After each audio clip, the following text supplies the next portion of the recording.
Oke, selamat sore semuanya. Oke, sambil menunggu teman-teman yang lain ada sekitar 50-an ya tadi yang daftar. Baru setengahnya. Oke. Kalau boleh tahu nih teman-teman dari mana aja nih? Mungkin boleh chat di kolom chat, ada yang dari mana aja hari ini. Sambil nunggu jam buka puasa ya, kita upgrade skill dan knowledge tentang data science. Oke. Ini ada Mas Anton Setiawan dari Tasikmalaya, Jawa Barat. Ada Mas Sultan. Wah, ada yang dari Sulawesi Tengah, Padang, Jawa Timur. Ada Mas Imron, Klaten. Waduh, saya juga orang Klaten, Mas. Halo.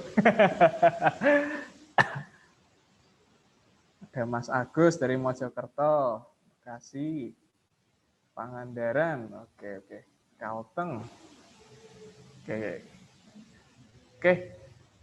Di kesempatan pada sore hari ini, kita akan membahas tentang aspek dari fundamental data science. Jadi ini aspek yang sebenarnya itu penting, tetapi most people itu meremehkan aspek ini karena dianggap fundamentalnya buat apa? Yang penting langsung bisa programmingnya. Padahal ketika sudah bisa programming, sudah bisa tools-nya, tetapi most people itu tadi akan kembali lagi ke basic untuk berpikir sebenarnya apa sih yang harus kita capai? Sebenarnya objektifnya itu dari mana? Jadi itulah problem dari rata-rata bahkan dari di Sadas Academy sendiri yang mana alumni-alumni kita sering alami adalah pengennya langsung belajar advance-nya, langsung belajar visualisasi yang rumit-rumit. Tetapi objektif atau pemikiran mindset mendasarnya itu apa masih bingung gitu. Nah, jadi itulah yang akan menjadi topik pembahasan utama dalam 1 jam ke depan yang kita bahas terlebih dari free course Data Science Fundamentals yang mana nanti kelasnya akan diadakan di Sabtu nanti. Jadi teman-teman, buat teman-teman yang belum mendaftarkan diri di daftarsadasa.id, bisa langsung cek di daftar.sadasa.id untuk kelas yang akan datang nanti. Dan ini teman-teman bisa mengicip sebentar tentang apa sih materi yang akan kita ajarkan pada hari ini. Oke, kita langsung saja tersambung kepada Mas Kristo. Halo Mas Kristo. Selamat sore. Selamat sore semuanya. Oke, langsung ya Mas. Selamat sore Mas Kristo. Kita langsung mulai materi pada hari ini karena sudah jam 4 juga. Jadi waktu dan kesempatannya saya berikan kepada Mas Kristo. Oke, monggo Mas, silahkan dimulai. Oke, terima kasih Mas Andika. Selamat sore teman-teman semuanya. Sambil ngabuburit untuk waktu Indonesia bagian Barat ya, menunggu jam berbuka puasa, kita upgrade pengetahuan lagi. Saya share screen dulu. Minta tolong share screen-nya di enable. Yes, thank you. Oke. Ya, di kesempatan kali ini, di sore hari ini, saya akan berbicara introduction ya, pengantar dari data science fundamental. Di sini saya tidak akan kasih disclaimer dulu ya, saya tidak akan ngomongin tentang ngoding, tetapi jauh lebih dasar adalah konsep berpikir dari ilmu data, bagaimana ilmu data itu bekerja, lalu kemudian konsep-konsep utama apa saja yang harus teman-teman miliki dalam ketika berkecimpung di dunia atau industri data, dan kemudian nanti saya akan bincang bareng teman-teman. Silakan jika ingin berdiskusi dengan saya secara langsung. Kemudian nanti sesi tanya jawab akan dipandu oleh moderator ya, Mas Andika, seperti itu. Nah, mungkin perkenalan diri dulu. Nama saya Kristostomus Nova Rahmanto. Saya biasa dipanggil Kristo. Saya menempuh pendidikan di S1 Ilmu Komputer Universitas Gadjah Mada dan ada beberapa sertifikasi kompetensi yang saya miliki dari BNSP, dari Badan Nasional Sertifikasi Profesi, dan kemudian juga ada beberapa afiliasi profesional di sini, ada yang tersebar baik di government, baik di dunia atau industri privat, dan di beberapa lembaga juga seperti itu. Dan Ada juga publikasi di IEEE Proceeding tahun 2018. Nah, ini partner-partner kami di Sadasa Academy. Nah, saya langsung masuk saja ya. Sebelum ke sini dulu. Pengalaman kami selama 2-3 tahun ini bekerja bersama dengan klien yang tersebar di seluruh sektor ya, baik di sektor publik, di pemerintahan, di sektor privat, di swasta, corporate, ataupun di dunia startup, dan juga di sektor akademi ya, itu membuat saya sebagai pengalaman pribadi memiliki keresahan bersama bagaimana apa yang kita pelajari, yang biasanya kita pelajari di dunia kampus mungkin atau di sekolah atau mungkin di tempat kursus seperti itu, ternyata ada beberapa hal yang belum sama sekali disampaikan seperti itu. Nah, ini saya akan memberikan beberapa use case yang ingin saya nanti bagikan kepada teman-teman, pengalaman saya ketika mengerjakan project. Saya akan coba untuk mendalami lebih lanjut kenapa kita perlu belajar fundamental atau konsep berpikir dari ilmu data. Karena ketika kita sudah masuk ke dalam real case project, itu kompleksitasnya sangat tinggi sekali dan kita sering dituntut sebagai data scientist untuk berpikir secara makro, bahkan membuat framework kadang-kadang ya kerangka berpikir, alih-alih hanya coding saja. Seperti itu. Nah, ini yang biasanya teman-teman atau mungkin sobat-sobat semua ketahui tentang data science. Jika teman-teman terpetik di pikirannya tentang apa itu data science, maka mungkin yang terlintas di pikiran atau di kepala teman-teman ini logo-logo ini nih. Python, SQL, Spark, seperti itu ya.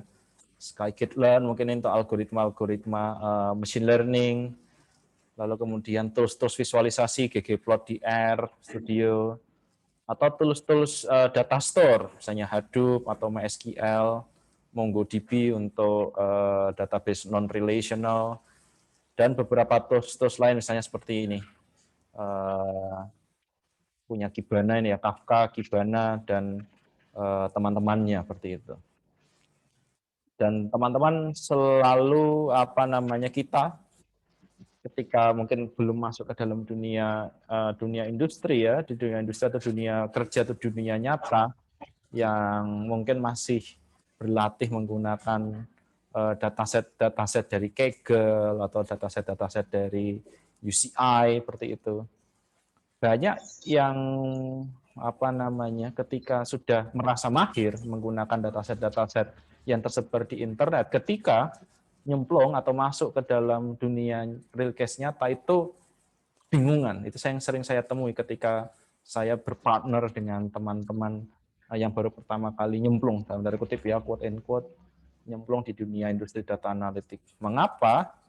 Karena fokus mereka bekerja hanya skill di coding saja ini, skill di codingnya saja, tidak berpikir tentang konsep fundamental dasar dari bagaimana data science itu bekerja, bagaimana data science itu memiliki sambungan tidak hanya dari sisi teknis saja, tetapi juga memiliki sambungan dengan bisnis. Itu yang pertama dan terutama. Nah, ini mungkin yang pertama ya, data scientist is a sexiest job in the 21st century itu sangat sering disebutkan dan saya sering sebut sebagai rasa yang too saturated ya, terlalu sering diucapkan. Seperti itu. Lalu kemudian fakta bahwa banyak sekali tools yang tersebar di market seperti itu untuk membantu pekerjaan data analitik kita, misalnya terus tadi itu ya R, Python. Ada yang bertanya, Mas saya harus belajar R atau Python, di dunia industri itu lebih banyak dipakai R atau Python. Saya sering jawab itu tidak penting. Tools itu hanya alat saja untuk membantu pekerjaan kita sebagai data scientist atau data analis. Yang pertama dan terutama adalah teman-teman memiliki konsep berpikir bagaimana data itu diolah untuk menjadi insight. Nah, yang berikutnya adalah ketika kita masuk real case project itu yang ketiga nih, confusing in orchestrating different tools and framework. Ketika pekerjaan itu semakin besar dan pekerjaan ini memerlukan tools dan framework yang banyak jenisnya, bahkan beragam, itu nanti biasanya akan terjadi kebingungan seperti itu. Siapa menggunakan apa, lalu kemudian framework apa yang mesti dipilih, apakah harus tepat satu framework saja yang digunakan, bagaimana jika tim tersebut tidak memiliki kemampuan di penggunaan framework tertentu. Nah, ini yang sering menjadi masalah seperti itu. Yang kadang-kadang tidak ketahuan ini ketika kita belajar data science, ketika kita hanya belajar data science dari sisi codingnya seperti itu. Nah, yang keempat adalah human resource scarcity. Nah, ini juga sering menjadi permasalahan di market ya. Walaupun teman-teman sudah belajar mati-matian coding tentang R, Python, SQL, Spark, Hadoop dan teman-temannya, tetapi ketika masuk ke dunia kerja toh para employer atau perekrut kerja juga memilih-milih lagi. Bahkan sering mengeluh dalam tanda kutip ya, kami sering bercerita di antara eksekutif atau recruiter itu, kenapa ya mereka yang belajar data science walaupun mereka punya sertifikatnya tapi tetap ketika dalam tes langsung itu tetap tidak sesuai ekspektasi kami seperti itu. Apa yang terjadi? Nah, ini mungkin saya bagi lagi di dalam market itu ada dua data science tools. Yang pertama adalah hard code, yang kedua adalah framework.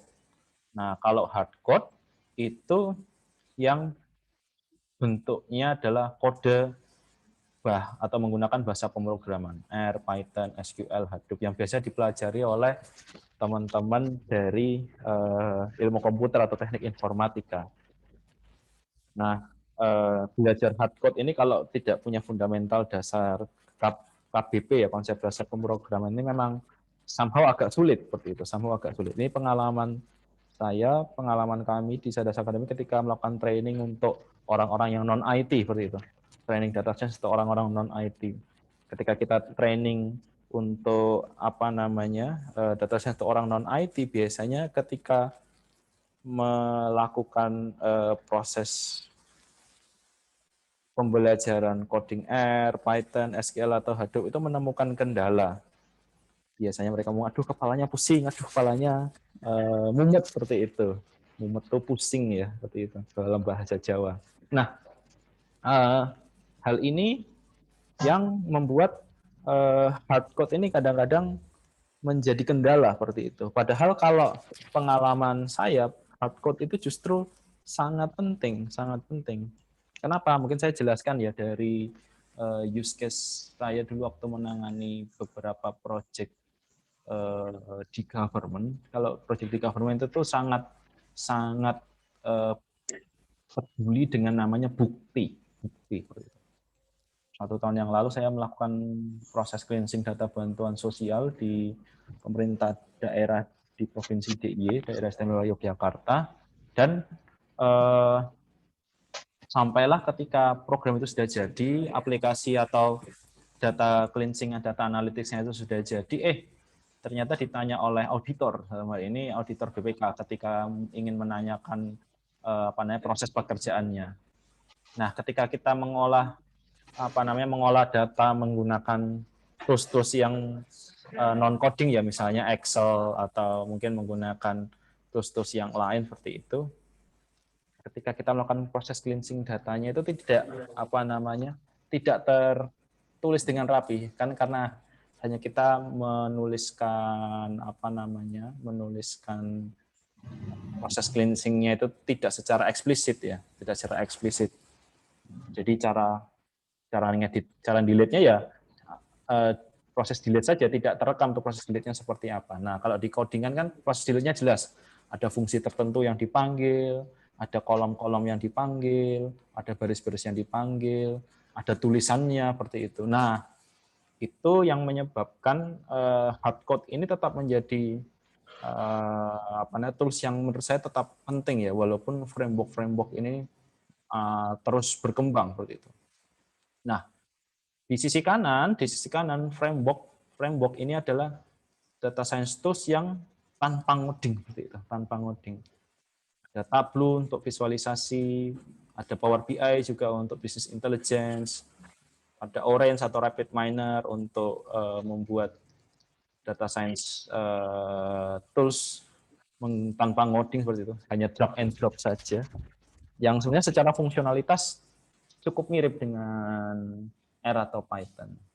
Cuman memang framework ini enaknya adalah no ngoding ya, tinggal klik saja, drag and drop saja, easy to use. Sama seperti teman-teman menggunakan Microsoft Word, Microsoft Excel, PowerPoint kan tinggal klik saja, tidak perlu ngetik seperti Lotus 1, 2, 3 di terminal kalau zaman 90-an atau 80-an seperti itu. Nah, akan tetapi di framework itu memiliki kelemahan juga. Yang pertama adalah proses skalabilitas dan kreativitasnya seperti itu.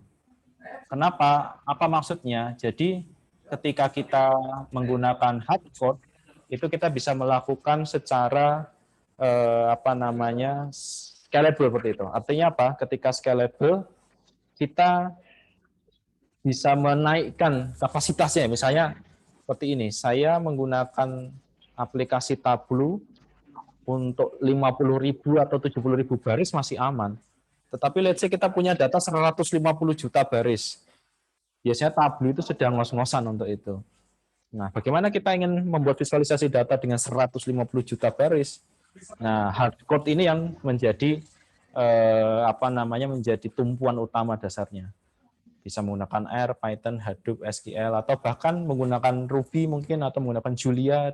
Banyak sekali bahasa pemrograman di market. Nah, seperti ini. Ini salah satu vendor di namanya Gartner ya. Ini salah satu konsultan IT terkemuka di dunia. Dia membuat suatu kuadran untuk memetakan bagaimana framework dan data science programming language itu terletak seperti itu. Dia membuatnya atau menamainya sebagai Magic Quadrant. Yang pertama ada leaders di sebelah kanan atas itu, lalu kemudian challengers, yang bawah itu niche player, dan yang terakhir itu visionaries. Nah, kita lihat di sini bahwa yang leaders, yang jadi pemimpin adalah justru banyak framework seperti itu. Ada SAS, ini dipakai di di institusi-institusi besar ya, seperti di UN atau di World Bank seperti itu. IBM ini digunakan di beberapa korporasi besar seperti di HP, ada MathWorks, Dataiku, TIBCO Software, dan Databricks. Tidak ada yang levelnya menggunakan hard code seperti R atau Python.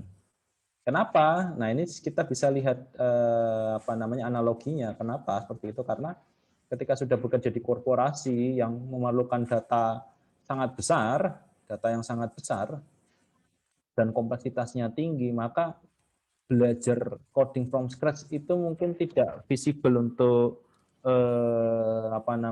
untuk organisasi. Organisasi tetap butuh cepat dan learning curve untuk mempelajari bahasa pemrograman itu cukup panjang ya, cukup panjang. Itu mengapa kalau di korporasi-korporasi besar mereka mengambil jalan ya sudah menggunakan framework saja yang tidak perlu ngoding supaya learning curve-nya ini, proses belajar ini dipersingkat seperti itu. Nah, ini yang mungkin yang perlu kita buka mindset-nya bersama-sama ya. Saya ingin menjadi data scientist, atau saya ingin bekerja menjadi data scientist, atau saya ingin mengerjakan proyek data science di sektor mana? Karena setiap sektor ini memiliki kekhasannya masing-masing. Bapak, Ibu, atau teman-teman semuanya dan rekan-rekan semuanya. Nah, saya akan jelaskan beberapa use case-nya.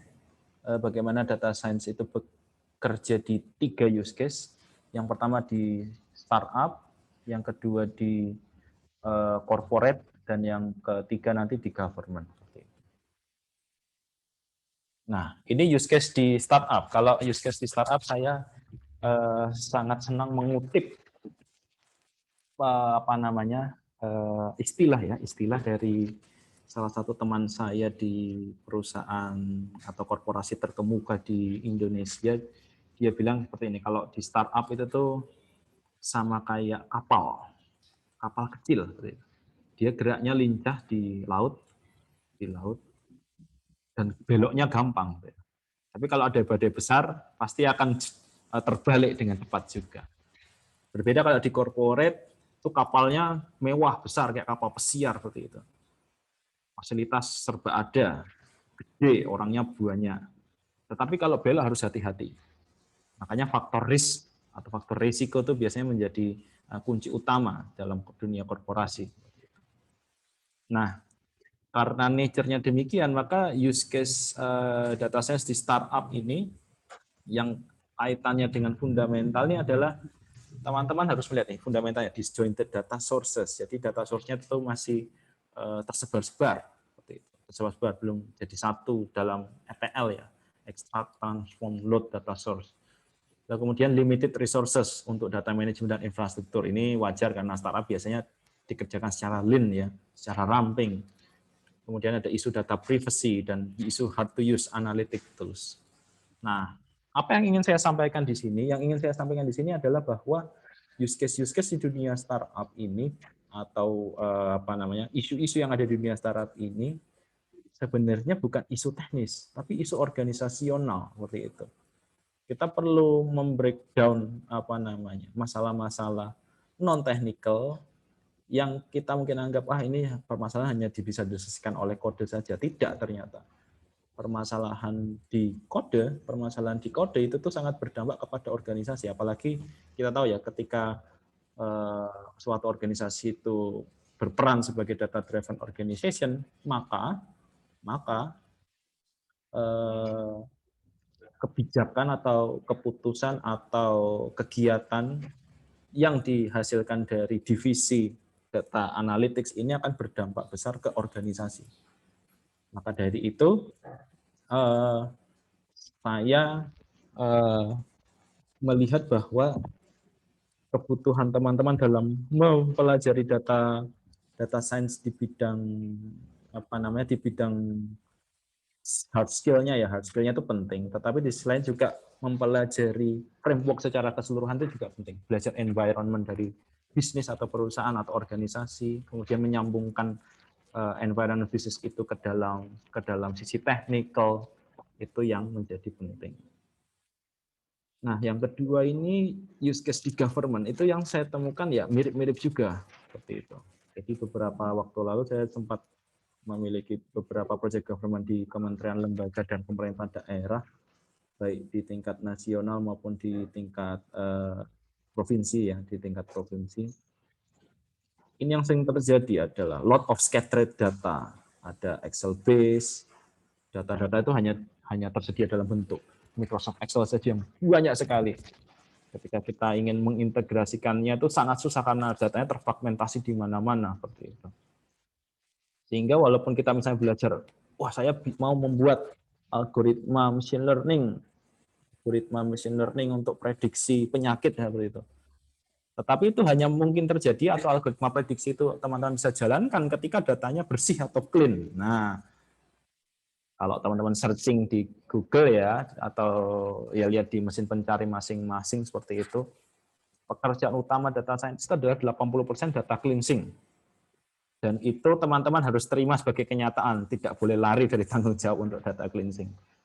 Apalagi di dunia industri data di Indonesia yang masih belum mature ya, belum sampai tingkat maturitas yang cukup tinggi industri datanya, itu biasanya pekerjaan antara data engineering, kemudian data scientist dan data analyst itu seringkali campur aduk. Mungkin kalau di luar negeri, di Amerika Serikat atau di Eropa, proses pembagian pekerjaan itu yang data cleansing sendiri, yang data analis sendiri, itu bisa bisa dikerjakan oleh orang yang berbeda. Tapi di Indonesia, berdasarkan pengalaman saya pribadi itu biasanya ikut dianggap sebagai satu pekerjaan yang sama. Dan pekerjaan data cleansing itu pekerjaan membosankan. Pekerjaan membosankan. Harus digabungin Excel yang banyak sekali, kolom-kolomnya beda, value-value-nya beda. Misalnya saya ambil contoh di government ini, kolom kolom jenis kelamin misalnya, ada yang nulisnya LP, ada yang nulisnya laki-laki perempuan, ada yang jenis value-nya men sama women. Jadi tidak sinkron seperti itu. Kita harus meng-cleansingnya satu-satu, membersihkannya satu-satu, dan itu tidak cepat seperti itu. Dan kenapa kita harus melakukan data cleansing? Karena ada istilah di dunia atau di dunia industri data analitik, garbage in, garbage out. Jadi ketika kita memasukkan data itu sampah, garbage itu sampah artinya, maka keluarannya juga sampah. Dan kita tidak mau itu. Nah, ini biasanya tidak pernah dijelaskan kalau di dalam kursus-kursus atau training-training di bidang data science atau data analitik, ya, bahwa proses data cleansing ini yang sangat-sangat berat seperti itu. Teman-teman hanya bisa mengaplikasikan supervised unsupervised learning atau di machine learning, ya, algoritma machine learning, misalnya KNN, K-means, deep learning, dan teman-temannya, neural network dan teman-temannya itu jika dan hanya jika datanya itu sudah bersih atau clean. Bahkan itu misalnya sampai di sampai di framework pun, sampai penggunaan framework pun datanya harus harus rapi. Misalnya teman-teman yang melakukan visualisasi menggunakan Tableau atau Power BI atau Google Data Studio mungkin, itu visualisasi yang bagus hanya bisa didapat ketika teman-teman sudah melakukan data cleansing di awalnya. Kalau datanya nggak clean, masuk ke framework, itu pasti akan hancur berantakan. Dan ini sudah sering dialami, baik di government maupun di dunia sektor privat.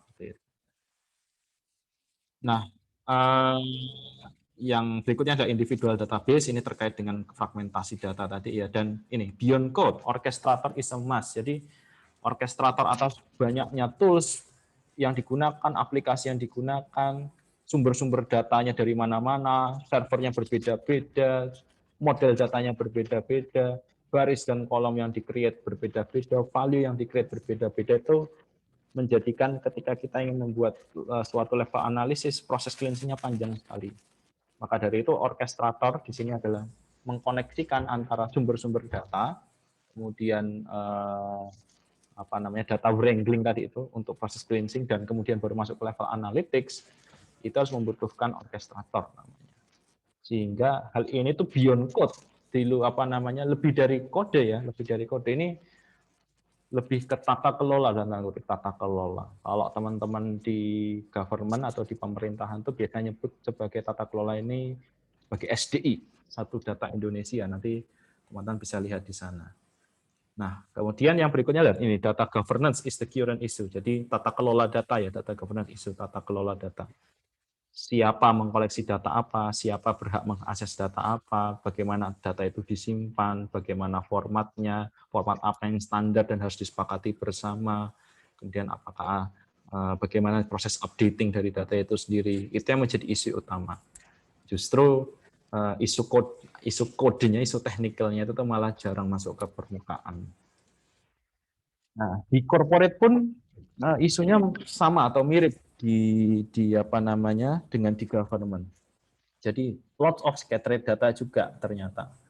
Basisnya Excel, non-integrated atau fragmented. Mungkin karena perusahaan tersebut atau korporasi tersebut sudah berdiri puluhan tahun, dan selama puluhan tahun itu datanya dikoleksi dalam bentuk dalam bentuk non digital seperti itu, ya, dalam bentuk kertas-kertas. Proses digitalisasi data-data itu yang merupakan data urut belakang, ya, urutan belakang itu yang menjadi proses sangat melelahkan, proses data converting ini dari from analog ke digital. Nah, proses konversi ini pun tidak hanya dialami di korporat Indonesia, ya, tapi juga dialami oleh korporat di luar negeri. Ambil contoh, kemarin kami sedang pernah mengadakan Sadasa Talk yang ke-9 kalau nggak salah, tentang data science di HP, salah satu perusahaan besar di Amerika, korporasi besar di Amerika. Itu pun narasumber teman saya, Mas Dr. Anton Wiranata itu bilang bahwa di sana mereka itu membutuhkan waktu hampir 20 tahun untuk mengkonversi data analog ke digital.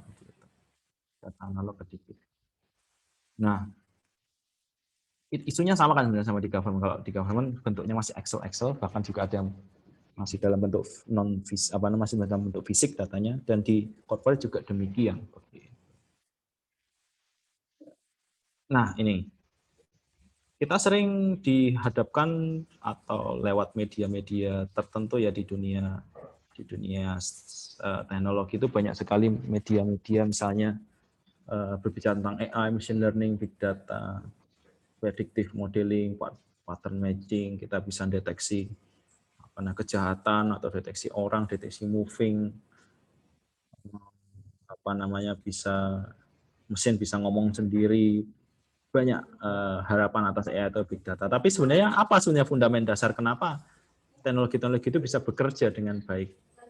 Nah, teknologi-teknologi tersebut bisa bekerja baik itu karena mereka ada di level analytics yang ketiga dan keempat ini, prediktif dan preskriptif. Jadi mereka bisa memprediksi what will happen, dan kemudian juga preskriptif. How can we make it happen seperti itu. Nah, tapi yang diceritakan oleh orang-orang ya, atau sering dipelajari orang-orang bahwa predictive analytics atau prescriptive analytics ini hal yang penting dalam revolusi industri 4.0 yang ngomong seperti itu tidak akan terjadi ketika teman-teman tidak melakukan descriptive analytics dan diagnostic analytics terlebih dahulu. Apa itu descriptive analytics dan diagnostic analytics? Mudah saja, kita memberikan fungsi summarize, average, misalnya rata-rata penjualan, atau nilai maksimal penjualan, atau nilai maksimal bantuan yang diberikan. Rumusnya tidak sulit-sulit, tidak sampai level AI atau machine learning seperti itu. Atau level diagnostik, kenapa hal itu terjadi, ini agak advance ya, biasanya digunakan untuk tesis-tesis teman-teman di S2 nih, kayak semantik atau sentimen analisis, membuat visualisasi untuk dua variabel atau lebih, seperti itu. Text mining, seperti itu. Itu yang yang menjadi landasan utama descriptive analytics dan diagnostic analytics. Yang sering dianggap sepele, seperti itu. Padahal ini fundamental dasar. Tanpa adanya descriptive analytics dan diagnostic analytics, kita tidak bisa melangkah ke predictive analytics atau prescriptive analytics, di mana artificial intelligence, machine learning, dan teman-temannya itu bekerja. Dan pasti ya, jelas, semakin ke atas, semakin ke kanan, difficulty-nya semakin tinggi. Seperti itu. Nah, untuk itu, belajar fundamental itu adalah hal yang wajib. Seperti itu. Nah, pertanyaannya seperti apa fundamental dari data science? Nah, bias saya masuk lagi sini. Nah, ini biasanya kita akan gunakan di dalam dunia data analitik seperti itu. Kita biasanya menggunakan framework untuk bekerja atau menjadi dasar dalam kita melakukan pekerjaan data analitik. Ada business understanding, ada data understanding, data preparation, modeling, evaluation, dan deployment seperti itu. Nah, di setiap alur ini yang ada codingnya itu cuma di data preparation dan bahkan modeling seperti ini. Di data understanding, business understanding ini lebih banyak teman-teman nanti kan bercakap-cakap dengan pemangku kepentingan ya, stakeholder, pemilik datanya tersebut. Karena pasti seorang data scientist memiliki kemampuan teknikal yang jauh lebih tinggi daripada mengerti atas data yang tersebut. Misalnya waktu saya mengolah data rumah sakit, gitu. Pasti yang lebih tahu tentang data pasien atau data penyakit itu ya adalah si dokter itu sendiri. Kenapa? Karena dokter yang punya konsep berpikir tentang bagaimana data kesehatan itu diinterpretasikan. Kita sebagai seorang data scientist yang memiliki technicalities tertentu, itu kita membantu dari sisi teknikalnya saja.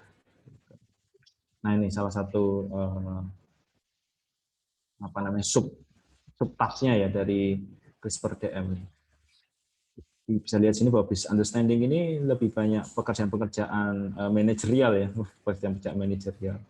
Nanti baru mulai di data understanding ya bagian bawah sampai modeling ini baru pekerjaan menggunakan coding. Nah, fundamental dasar ini yang diperlukan oleh teman-teman ketika masuk ke dunia data, industri data ya, masuk ke dunia industri data. Apakah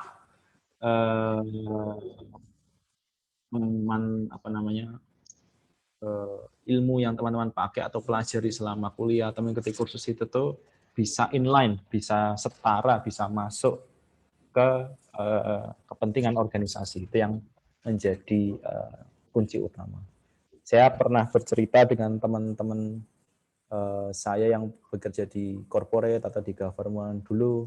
Dia cerita bahwa waktu kuliah, saya pengen menerapkan algoritma machine learning, deep learning untuk deteksi A, B, C, seperti itu. But somehow ketika itu mereka melihat bahwa ternyata kepentingan organisasi tidak di situ. Kepentingan organisasi seperti itu. Kita masih belajar transaksional ya, belajar. Aku bisa memprediksi A, memprediksi B, memprediksi C seperti itu. Tapi ketika itu bukan tujuan organisasi, apakah worth untuk dipakai? Nah, ini yang perlunya nih business understanding ya, assess situation, apakah situasi organisasi tempat kita bekerja itu betul-betul menggunakan solusi yang ingin kita tawarkan. Jadi jangan terbalik, jangan hal teknis itu mengatur hal organisasi, tapi kebalikannya, organisasi yang mengatur hal teknis apa yang harus dikerjakan. Seperti itu. Karena yang ingin kita capai adalah tujuan organisasi, tujuan organisasi bukan tujuan teknis. Nah, ini salah satu paper kesukaan saya ya. Dia bilang bahwa the hardest thing about AI is not AI. ML code-nya hanya kecil aja di sini nih, hitam kecil di sini. Ya kan? Tapi yang bayangkan misalnya ML machine learning code untuk untuk misalnya rekomendasi barang yang akan dibeli di marketplace seperti itu. Itu kodenya mungkin hanya 20-30 baris, tapi konfigurasinya, cara mengkoleksikan datanya, apakah terus ngecek datanya ini, diverifikasi apakah data tersebut bisa dipakai sebagai dataset itu. Lalu dikonfigurasikan lagi. Iya kalau yang akses hanya 10 sampai 20 orang ya, kalau yang akses skalabilitas bisa jadi tinggi, 40-50 juta satu kali akses. Gimana servernya, gimana serving infrastrukturnya, gimana cara monitoringnya, gimana machine resource manajemennya, gimana proses-proses itu diintegrasikan secara smooth sehingga konsumen atau klien itu merasa senang, happy dengan platform kita seperti itu. Nah, ini yang yang disebut sebagai technical debt. Jadi ketika kita ingin menjadi great data scientist, kita tidak hanya atau tidak cukup, bukan tidak hanya ya, tidak cukup belajar kode, tetapi juga kita mengetahui secara keseluruhan environment dari sebuah sistem. Nah, mungkin itu saja dari saya, Pre-Course Data Science Fundamental ini.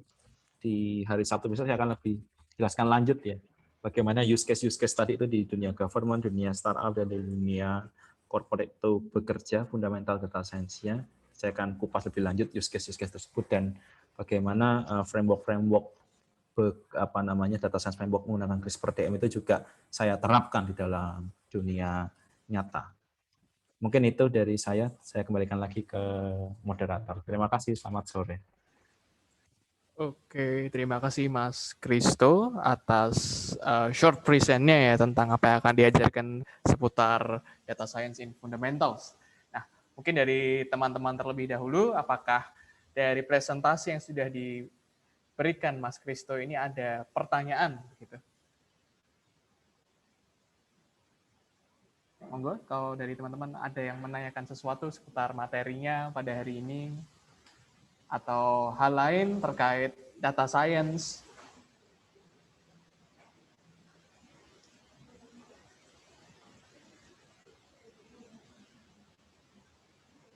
Oke, mungkin kalau misalkan ini tidak ada yang open. Saya mau bertanya. Oke, silakan Mas Anton, monggo. Jadi kan ada data science dan data data analis di role job data science tuh. Nah, yang pernah saya dengar nih, data scientist sama data analis itu beda outputnya. Nah, outputnya itu kira-kira seperti apa ya? Dan untuk kasusnya di startup itu seperti apa? Terima kasih.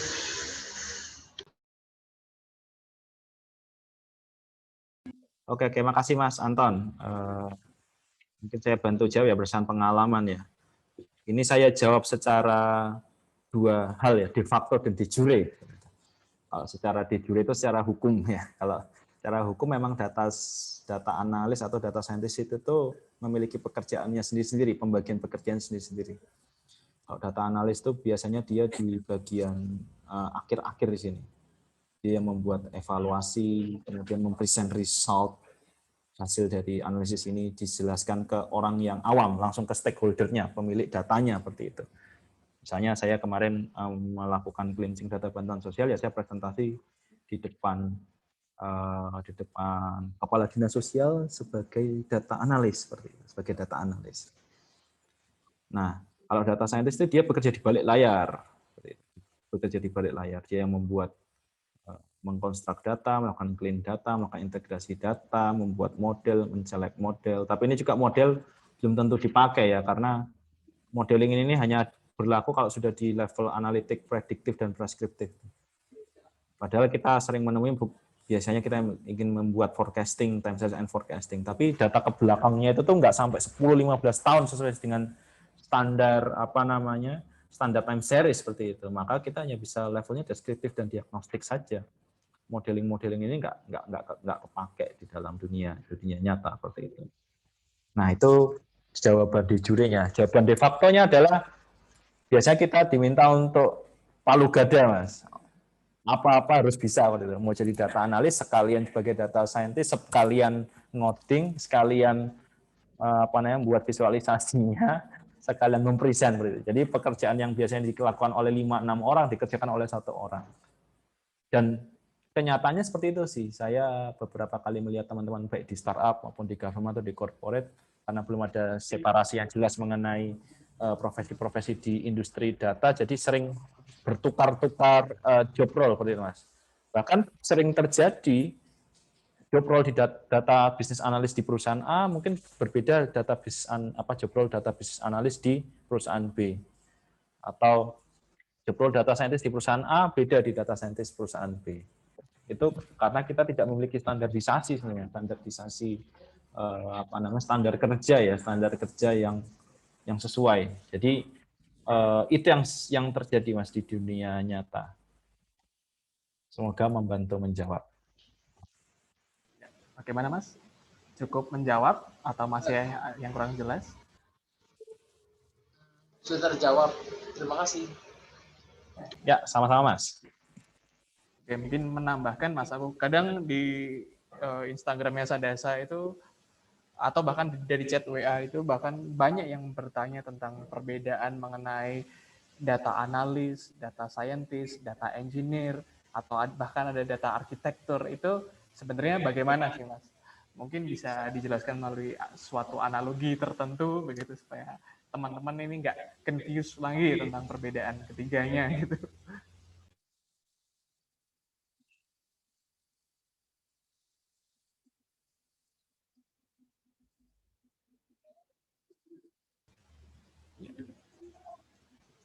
Halo, Mas Kristo? Ya, monggo. Ya, tadi pertanyaannya, Mas, saya ulang. Oke. Oke, jadi biasanya seringkali ada orang yang membingungkan tentang 3 job role, yaitu data analis, data engineer, dan data scientist. Nah, itu sebenarnya diferensiasinya itu ada di mana ya, Mas? Mungkin bisa dijelaskan analoginya itu seperti apa sih, Mas? Gitu. Oh iya, oke. Ya, mungkin saya ambil share screen lagi ya. Nah, teman-teman bisa melihat profesi itu di sebelah atas ini ya. Di sebelah atas ya. Jadi seperti ini teman-teman dan rekan-rekan semuanya ya. Jadi data engineer itu dia bekerjanya di tengah-tengah. Data atau business analyst itu bekerjanya di awal dan di akhir seperti itu. dan data scientist itu bekerja setelah data engineer ini. Jadi analoginya sama seperti di perusahaan minyak ya, perusahaan oil. Kalau kita menganggap data itu sebagai oil atau minyak, maka data engineer itu adalah orang-orang yang mempersiapkan pipa-pipanya itu, pipa-pipa yang akan dimasak, ya, akan dimasak. Minyak-minyak itu kan biasanya dimasak dalam fraksi-fraksi suhu-suhu tertentu ya. Nah, yang nyiapin pipa-pipanya itu aliran minyaknya kemana, ke suhu berapa akan dimasak atau direbus seperti itu. Kita membuat pipa-pipanya ada data engineer. Nah, si data scientist kita lihat orang yang masak datanya nih, membuat minyak mentah menjadi minyak jadi, seperti itu, minyak jadi. Jadi minyak ini bagaimana cara membuat minyak mentah menjadi aftur, bagaimana membuat minyak mentah menjadi bensin, menjadi pertamax, menjadi solar, seperti itu, menjadi aspal, menjadi parafin, seperti itu. Itu adalah pekerjaan dari data scientist analoginya kalau di industri minyak ya. Nah, data atau bisnis analis itu tuh dia bekerja di akhir gitu. How to sell-nya gitu. Gimana dia membuat orang aware bahwa solusi saya ini minyak ini, solusi dari pembuatan minyak mentah jadi minyak jadi ini tuh bisa jadi kebutuhan bahwa kalau pesawat tuh harus butuh aftur karena ini. Motor itu harus butuh pertamax supaya misalnya mesinnya awet. Mesin diesel itu butuh solar seperti itu. Nah, itu dia yang meyakinkan di data atau business analysis. Gambaran mudahnya seperti itu. Oke, mantap. Jadi begitu ya teman-teman terkait perbedaan atau diferensiasi dari job role ketiganya. Ini pertanyaan yang sangat sering ditanyakan tidak hanya di Sandasa, bahkan di ruang-ruang publik pun itu sering kali terjadi atau muncul pertanyaan, yaitu perbedaan apa sih bedanya data analis, data scientist, data engineer. Di summarize itu data engineer itu kalau yang diandaikan Mas Kristo tadi itu seperti di oil company itu sebagai pembuatan pipeline-nya ya Mas, sebagai orang yang menyiapkan pipanya. Kemudian dari pembuatan pipa oleh data engineer ini dimasak oleh seorang data scientist, kemudian disajikanlah oleh data analis begitu ya Mas. Jadi inilah perbedaan ketiganya ya teman-teman. Oke, mungkin dari sini ada pertanyaan lagi dari teman-teman. Mau tanya Mas? Ya, silakan. Monggo Mas. Perkenalkan nama saya Farhan. Mau tanya Mas, apakah mungkin data scientist menjadi data scientist atau machine learning engineer sebagai freelancer? Itu apakah mungkin nggak ya? Mungkin nggak ya Mas? Terus caranya bagaimana? Nah, saya masih awal di data scientist, mau belajar. Nah, itu langkah awal-awalnya bagaimana? Terima kasih. Ya, monggo langsung dijawab. Oke, matron Mas Farhan menjadi data scientist freelancer. Bisa banget Mas. Banyak sekali pekerjaan Mas. Datang ke Sandasa saja Mas, kasih pekerjaan banyak sekali di sini. Kalau data science freelancer ya. Jadi trennya beberapa tahun ini memang meningkat banyak sekali pekerjaan yang menuntut sebagai data scientist tapi freelancer ya. Bahkan di government pun juga sudah mulai sering seperti itu karena mereka sekarang sudah agak relate dengan dunia data analytics ya. Mereka meng-hire data scientist itu secara kontrak, secara freelance ya seperti itu. Nah, cuman memang ini yang perlu menjadi hal yang diperhatikan oleh Mas Farhan ketika menjadi seorang data scientist freelancer. Yang pertama adalah Mas Farhan harus menjadi seorang yang generalis karena kliennya ranging dari mana-mana. Data yang diolah itu nanti akan sangat berbeda. Misalnya seperti ini, Mas Farhan punya klien rumah sakit, ngurusin tentang data penyakit, tentang dunia kesehatan. Berikutnya punya freelancer lagi, data scientist, project data scientist di misalnya di dunia sosial seperti itu, di dinas sosial misalnya seperti saya, yang ngurusin tentang kemiskinan, tentang angka harapan hidup misalnya seperti itu, yang domain knowledge-nya atau domain expertise-nya mungkin 360 derajat berkebalikan. itu kalau tidak punya gaya pikir generalis tuh saya pastikan bisa pusing Mas. Karena saya pernah mengalami ya. Tetapi ketika kita dibawa sebagai dalam rangka belajar atau kita memang senang dengan mengetahui hal-hal baru, itu bukan masalah seperti itu. Tapi saya memang kasih disclaimer di awal kalau menjadi freelancer data scientist itu salah satu dukanya adalah itu belajar hal di luar di luar ilmu kita, di luar ilmu teknis yang banyak sekali. Belajar ilmu kesehatan, ilmu sosial, ilmu politik, ekonomi, sosial, budaya, bahasa, banyak sekali. Itu sih Mas kalau mau menjadi freelancer data scientist. But kesempatan itu sangat terbuka lebar saat ini. Banyak sekali pekerjaan seperti itu, termasuk di Sadasa Academy juga. Banyak sekali pekerjaan seperti itu. Oke Mas. Terus ini Mas, kalau langkah awalnya belajar gimana Mas? Oh iya. Kita nih ya Mas, langkah awalnya gimana Mas?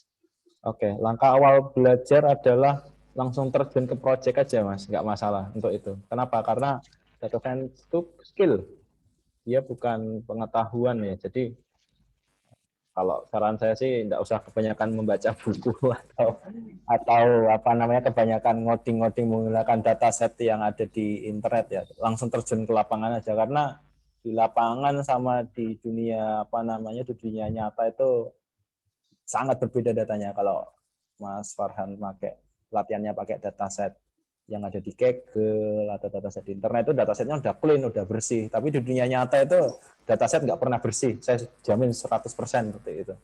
Nah, tadi kan saya sudah bilang bahwa data cleansing adalah 80% pekerjaan yang tersita untuk seorang data scientist.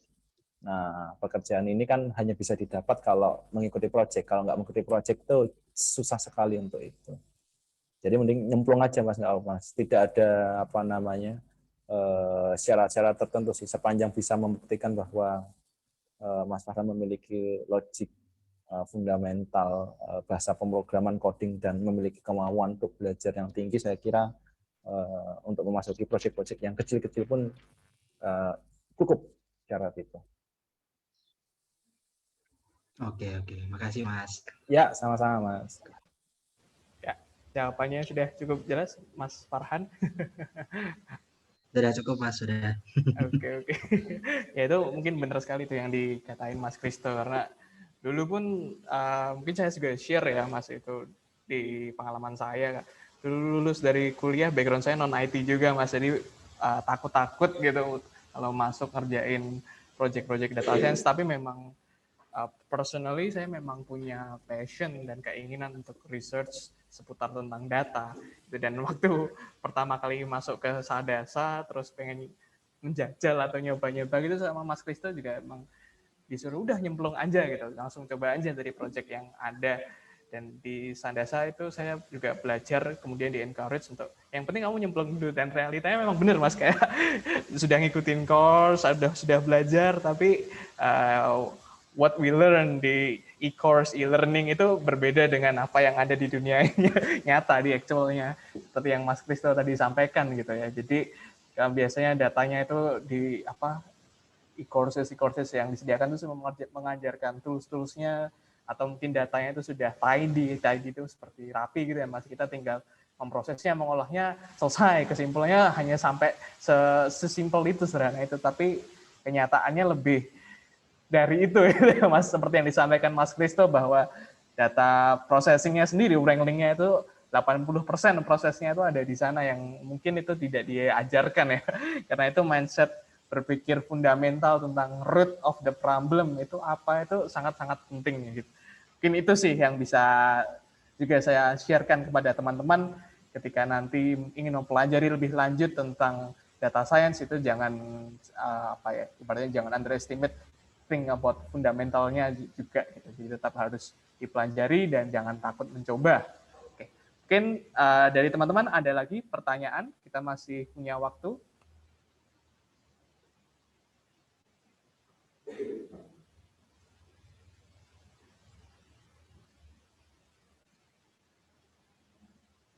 Oke. Oh, ini ada pertanyaan nih Mas, dari Mas Sultan. Izin tanya, seperti yang dijelaskan bahwa terjun langsung ke proyek untuk wilayah saya sendiri itu sulit ditemukan wadah untuk pemula. Apakah Sadasa menyediakan proyek yang dimaksud untuk pemula seperti magang begitu? Terima kasih. Oke. Ya, oh ya, mungkin bisa langsung dijawab, Mas Kristo. Wah, ini sesuai tadi yang saya sharingkan ini, Mas. Oke, ada Mas. Langsung aja datang Mas. Banyak sekali proyek-proyek yang kita gunakan untuk apa namanya terjun langsung untuk teman-teman magang ya. Tapi memang pekerjaan-pekerjaan ini tetap butuh pemahaman yang minimal sangat dasar ya. Nah, mungkin nanti kalau Mas Sultan ikut ekspres kelas saya di hari Sabtu, nanti saya akan jelaskan fundamental-fundamental apa saja atau basic-basic apa saja yang perlu dipelajari sebelum terjun ke real case project seperti itu. Sabtu. Nah, apa namanya? Kalau kelas Sabtu tapi bapaknya. Ketika kita menggunakan apa namanya project-project ini ya untuk wadah nyemplung para pemula-pemula seperti itu. Kita nggak nyebutnya magang ya, ini real case project, jadi ya memang kerja seperti biasa seperti itu. Lebih tepatnya tadi itu yang disebutkan oleh Mas Farhan tuh freelancer ya seperti itu, freelancer. Dan kita menyediakan wadah itu Mas. Monggo nanti bisa chat ke admin Sadasa jika ingin tertarik lebih lanjut dengan apa namanya approach kami project untuk pemula. Ya, mungkin itu jawabannya dari Mas Sultan sudah cukup jelas atau ada yang ingin ditambahkan? Mungkin sebagai hint saja ya, sebagai petunjuk awal, kita saat ini sedang mengerjakan beberapa proyek data analytics di government, di kementerian dan di lembaga dan serta di pemerintah daerah, dan itu membutuhkan banyak sekali bantuan dari teman-teman muda ini. Monggo nanti kalau ada yang tertarik bisa chat langsung ke WA Sadasa seperti itu. Dan mungkin kalau dari saya pribadi juga dulu seperti itu juga ya Mas, belajar courses-nya di Sadasa, dan memang di Sadasa Academy ini kita memprovide path di mana alumni-alumni kita itu yang sudah belajar itu kita salurkan langsung di dunia kerjanya, entah itu nanti di bidang freelance-nya begitu atau untuk orang-orang yang magang atau ingin perusahaan-perusahaan lain yang ingin meng-hire seorang data scientist. Jadi kita memang merancang programnya sedemikian rupa supaya alumni-alumni kita tadi itu yang memang memiliki passion dan juga potensial untuk kita salurkan, itu pasti akan kita ajak bekerja sama dan akan kita pekerjakan juga di situ. Itu untuk menambahkan jawabannya Mas Kristo untuk pertanyaannya Mas Sultan tadi ya. Terus apakah ada sistem kerja online Kak atau harus datang langsung ke tempat Sadasa Academy? Nah, itu nanti akan kita jawab via WhatsApp aja Mas kalau tanya lebih lanjut. Tapi so far kalau bisa kita assign-kan suatu project, memang projectnya tetap bisa dikerjakan secara online gitu. Walaupun memang sejauh ini mentor-mentor yang ada di sini akan kita hire terlebih dahulu karena mostly itu offline gitu Mas projectnya. Tapi akan tetap bisa dikerjakan secara remote works begitu. Oke, dari teman-teman ada yang ditanyakan lagi sebelum saya akhiri?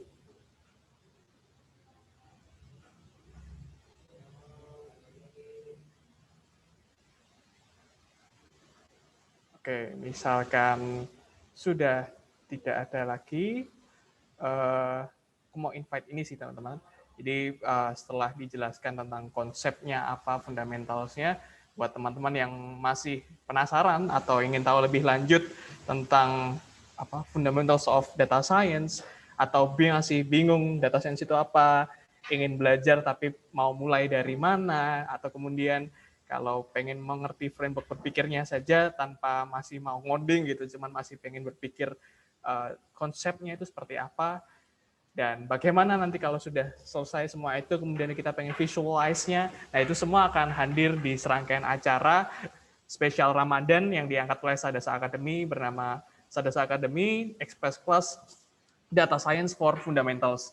Dan ini promonya bisa langsung teman-teman tuju ke daftar.sadasa.id, di mana nanti akan langsung muncul pop-up, teman-teman bisa klik Dan ini teman-teman deskripsinya bisa baca.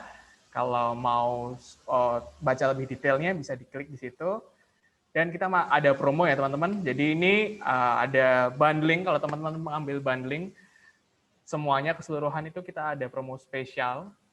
Nanti bisa lihat detailnya di webnya dan itu sampai hari ini saja gitu. Jadi nanti on the next day kita sudah tidak akan ada promo ini lagi. Jadi untuk early bird ini sekali lagi hanya untuk sampai hari ini. Jadi don't forget to sign up di sini untuk segera mendaftarkan diri dan nanti akan kita berjumpa lagi pada kesempatan yang akan datang di Sadasa Express kelasnya. Oke, mungkin itu saja teman-teman yang bisa saya bagikan. Semoga ilmunya hari ini bermanfaat dan sampai jumpa di pertemuan selanjutnya. Selamat sore, selamat beraktivitas kembali, dan sebentar lagi mau berbuka. Selamat berbuka yang menunaikan ibadah. Oke, salam, sampai jumpa semuanya. Terima kasih and see you.